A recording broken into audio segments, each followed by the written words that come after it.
What evil lurks in the hearts of men? The Shadow knows.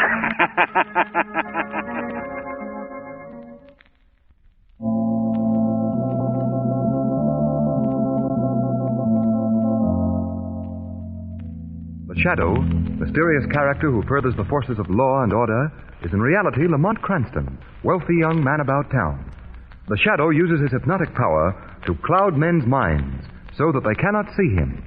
Cranston's friend and companion, the lovely Margot Lane, is the only person who knows to whom the unseen voice of the Shadow belongs. Today's story, Mansion of Madness.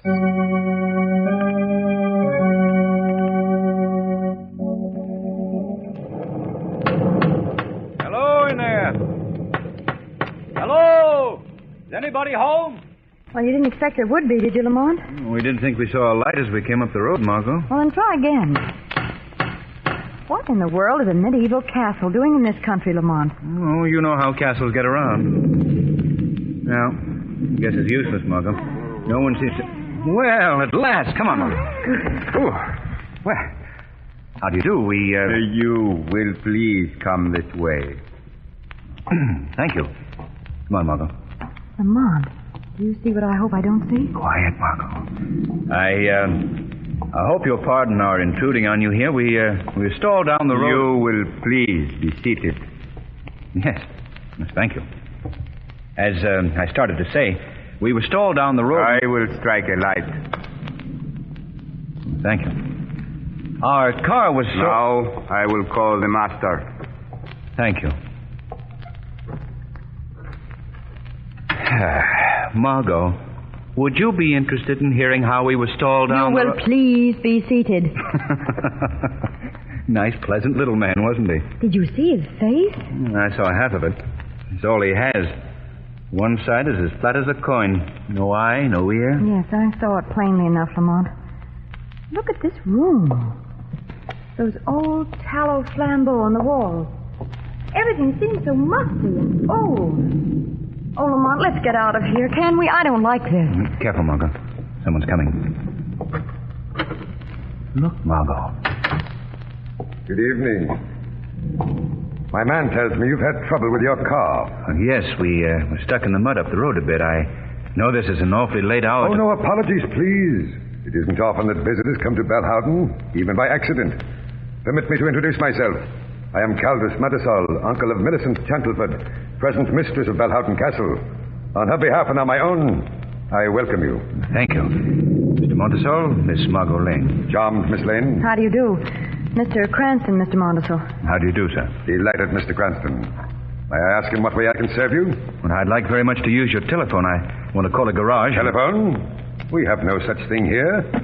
No telephone? Nothing new has been put into this castle since it was built in 1640. Nearly 300 years ago. 300 years ago? That's correct. Belhouden was built by Sir Austin Chantleford in the early 16th century. Would you step over here a moment, please? Oh, yes. Yes. Come on, Margot. Yes, Lamont. This is a portrait of Sir Austin. Interesting-looking character. He was forced to flee his native land because of political differences. He built this castle in the hope that he could create in this new land a replica of his ancestral estates. And, did he find happiness? Come here to this window. Do you see that tower? It's a bit difficult, surrounded by mist as it is. Right. I don't quite... Oh, yes, I see it. Sir Austin was found hanging by a rope from its rafters. Suicide. Oh, how horrible. There's a superstition that has clung to Belhouden ever since. A superstition? About Sir Austin's death? There are those who claim that the tragedies of Belhouden recur just as they happened originally, right down to the present day.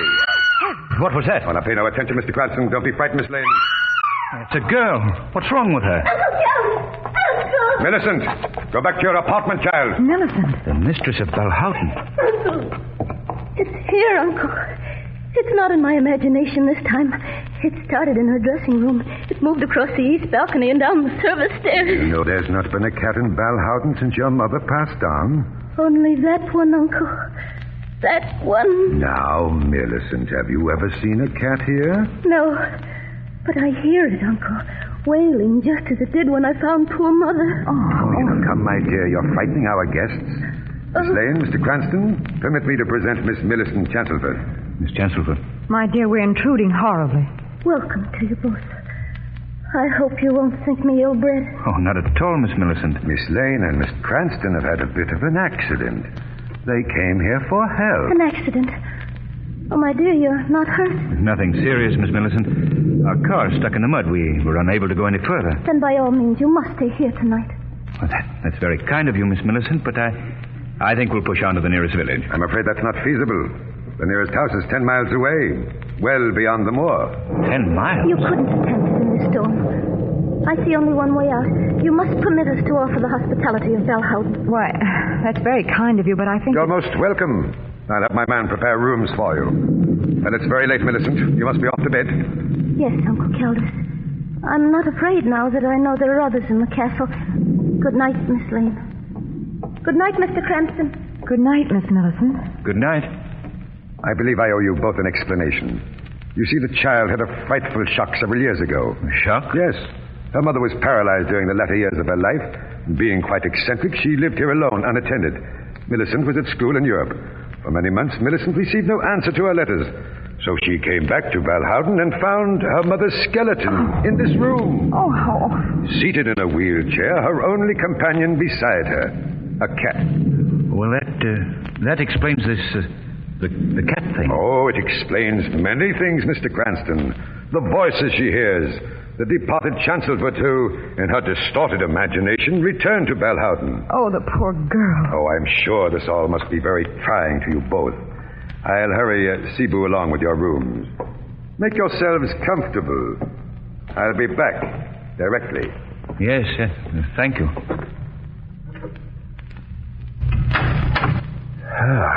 Well, Margot, not a pretty situation, is it? Definitely not. What can we do, Lamont? I'm not sure, Margot, but I'd like to stay. In fact, I must stay. Why? Well, Margot, it seems that many invisibles walk the halls of Balhoughton. Tonight, there will be one other. The Shadow.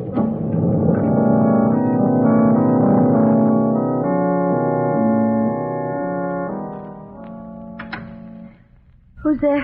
Don't be afraid, Miss Millicent. I mean no harm. What do you want? To help you, if help is possible. I'm a friend. I don't recognize your voice. You say you're a friend. What's your name? I have no name, really. I'm called the Shadow. Shadow? I don't understand. Are you one of the visions? No, not one of the visions. Please let me explain. I'm a living, breathing mortal just like you. But I possess a hypnotic power through which I can create a mental mist that makes me invisible. Then you're not one of them. Them? The Chancelfords. You're not Sir Austin or old Barton. There's nothing supernatural about me, Miss Millicent. These Chancelfords you speak of, they're dead? Oh, yes, but they come back. They come back to Balhoughton with every change of the moon. With every change of the moon? Have you seen them? I've seen old Barton. Just as he was the night his Hindu servant threw the knife at his throat and killed him. A Hindu servant, did you say? Why? Oh, nothing. Tell me about old Barton. Who was he? He was my grandfather, the last male in the Chancelford line. You say he was killed? Yes, it happened on the main staircase. Old Barton had just come from a hunt on the moors with his hounds. Now, tell me exactly what it is you've seen. His murder. Just as it happened 18 years ago. First I hear his hounds howling out there on the moor. Then I hear his footsteps on the stairs. Climbs slowly to the first landing. Then he stops short. His hand goes to his throat. He makes a gurgling sound and turns and topples down the stairs. Has anyone else seen this? Anybody but yourself? No. And nobody believes me either. I don't suppose you do. I believe you're sincere, Miss Millicent. Everybody humors me like I was mad. Siebel was rude enough to smile when I told him about the vulture. Vulture? Oh, of course. You don't know about that. It perches in the tree just outside that window. It comes when old Barton does. Nothing I do will drive him away. It just sits there. Its hollow eyes staring at me, emitting horrible sounds. You're positive you see all this, Miss Millicent? I mean, there could be no mistake. Oh, there, you see, you doubt me also. You said you wanted to help me. How do you think you can? I don't know. I'd hope there might be a way, but frankly, I'm bewildered. I just don't know.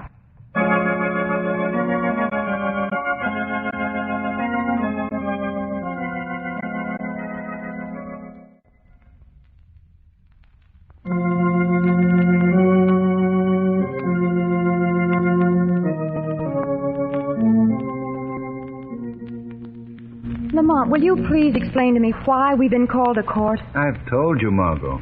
Mr. Montesol has asked us to testify to what we saw and heard that night at Balhowden Castle. But why have we been waiting here all this time? Why can't we just go in and tell what we saw and get out of here? Because the court isn't in session. They've declared a recess. Recess? Oh, ridiculous. Schoolboy stuff. I'll bet you that if women were running these places, things would happen a lot faster than they do now. Now, wait a minute. I seem to recall a few shopping trips with you, my dear. Oh, well, that's different. And the people that hang around here. Look at them. Pure criminal types, every one of them. Well, who, for instance? Well, that man who just came out of that room, for instance. That man there? Yes. Darling, that's the judge. Oh. The court is reconvening. Let's go inside.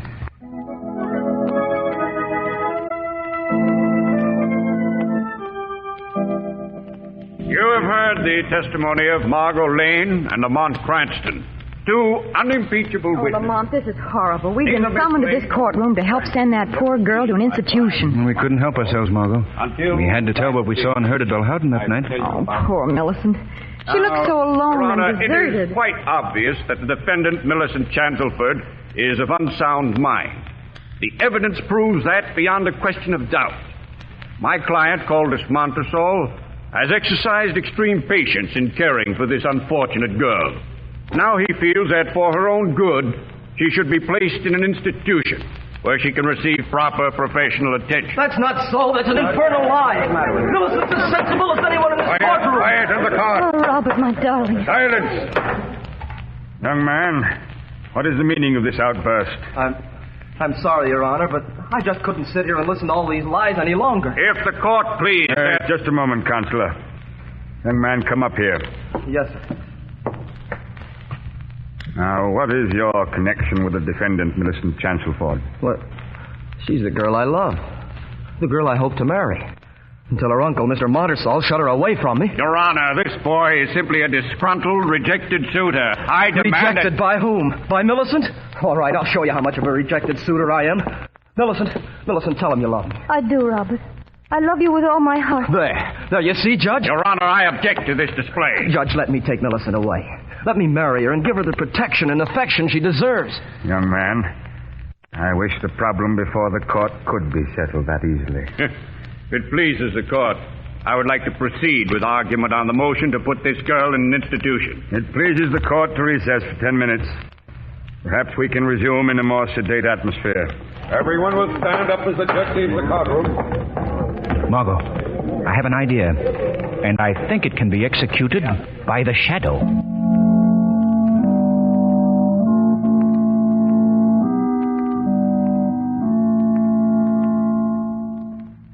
But, Shadow, whoever you are, this is an impossible thing you ask. I'd like to do it for you. Lord knows you've done enough for law and order. But I've got to hand down a decision. Sign the girl's commitment papers today. Give me 2 days' time, Your Honor. Just 2 days postponement. But I just can't grant postponement on nothing. Your Honor, you've got to give me some time to accomplish my job. Well... Please, Your Honor. I'll tell you what I'll do. Yes? I'm probably a sentimental old fool, but I'll give you 24 hours. If you're not back with something definite in that time, I'll have to commit the girl. 24 hours? That's all. Perhaps it'll be sufficient. There's a change in the moon tonight. Change in the moon? What in blazes has that to do with the case? Maybe nothing, Your Honor. maybe everything.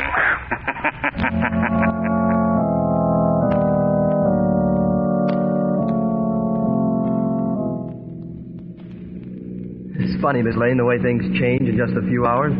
Today, when you and Mr. Cranston were testifying, I was sure I could go on hating you both for the rest of my life. We were in a bad spot, Robert. Boy, I'll say. But I can see now just how Montersall made use of your visit to Belle Houghton. Why, it was the sort of a break he was looking for. Two prominent people like you to bear out his contention that Millicent was mad. Nice fellow, that Montersall. He'd make a nice trophy for a hunting room. You're incorrigible. Oh, say, we're getting near Belle Houghton. Don't you think we'd better go over what we're expected to do, Mr. Cranston? There's not much to it, Robert. You and Miss Lane will wait in the car. I'll get into the castle somehow. Then I'll open the side door under Millicent's apartment for you and Miss Lane. But we must move quickly before Montersall notices us. It sounds simple the way you tell it, but how are you ever going to do it? I'll let you in on a little secret, Robert. I do it all with mirrors.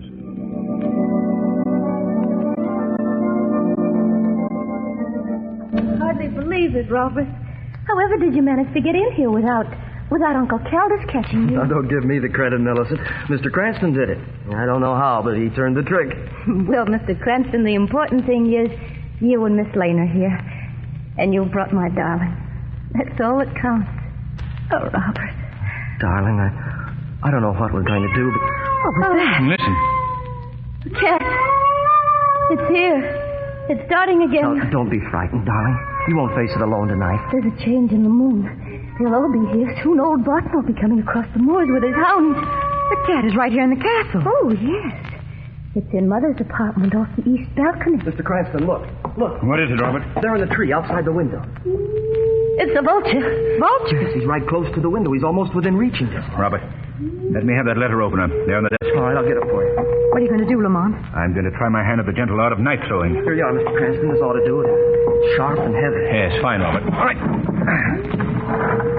There. Step back, Margot. Come over here, Millicent. All right, Mr. Cranston, let her go. Oh, a bullseye. You stuck it right in his breast. Yes. But still he sits and squawks. Interesting. Very interesting. I could have told you. You can't get rid of him. There's nothing you can do. He always waits for old Barton's death. Close the window, Robert. Shut him out. No, wait. I hear something out on the moor. Now, you hear that? It's the hounds. They're moving across the moor. Old Barton's with them. He'll be here in a minute. They're coming this way. Oh, Robert. It's all right, darling. It's all right. I don't see how anyone could live in a place like this and still hold on to their sanity. Others have reasoned that way, Margot. You mean Montersall, I suppose. I don't exclude him. Mr. Cranston. Yes? I think I hear somebody moving about downstairs. Yes? Margot, put out that flambeau. I'm going out in the hall. I don't want the light to stream through. All right. There you are. Now, quiet while I open the door. Oh, wait a minute, Mr. Cranston. I'm going with you. All right, Robert. Open up. Be careful, Robert. Easy, boy. Step through, Robert. Right. Now, close it. Follow me. Robert.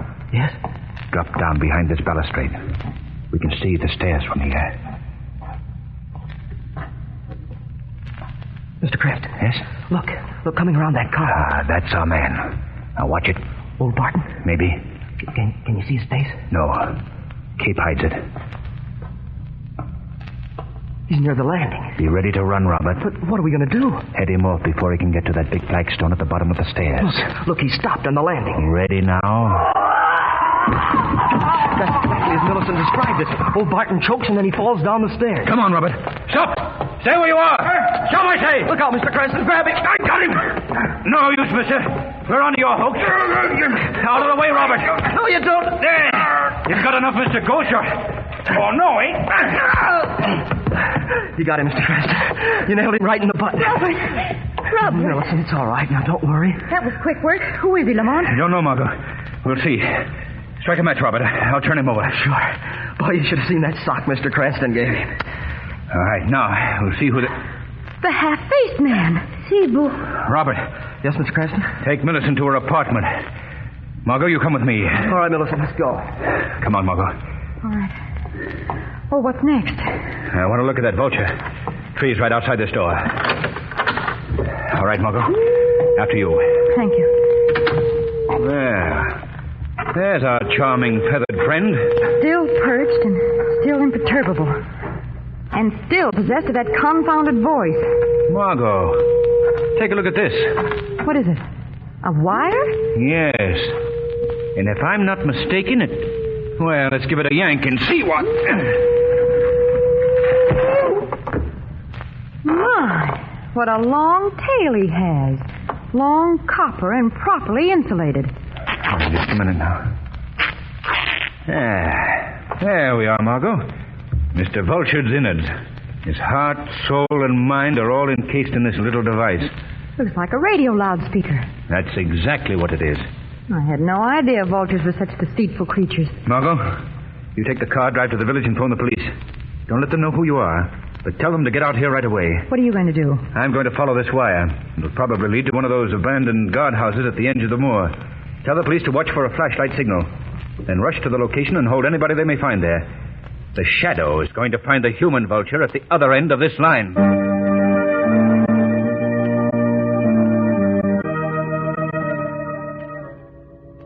All right, Stevenson. The vulture once more. Longer this time. Let's see Boo's signal to take it down and bring it in. Okay, Monteso. Here goes. Fine. We can disconnect that microphone now. Don't you want me to do the hounds again? Yes, of course. Make it sound as if they're coming back across the moor. Go ahead, the speaker's open.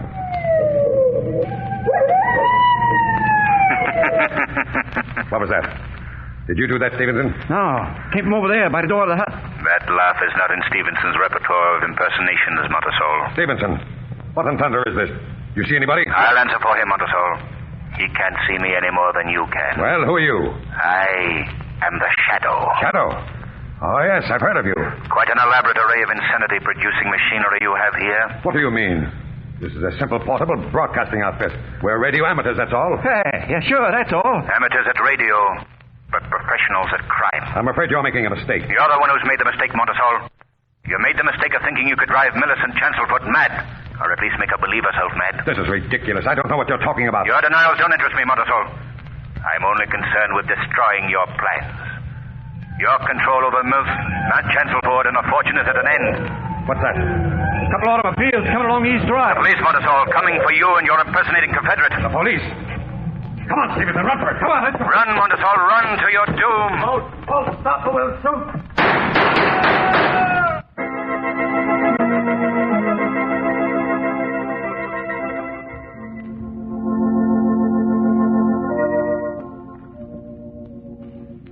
Yeah, the old castle looks a lot different than it did the first time we came here, eh, Margot?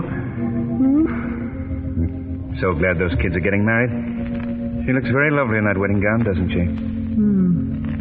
Say, are you listening to me? Yes. Yes, I was just thinking.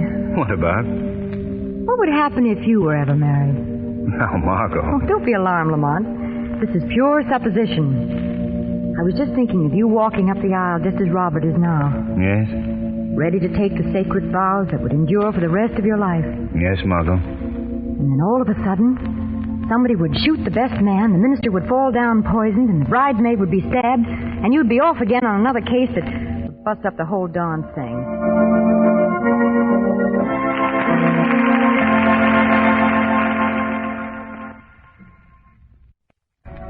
Today's program is based on a story copyrighted by the Shadow magazine. All the characters and all the places named are fictitious. Any similarity to persons living or dead is purely coincidental.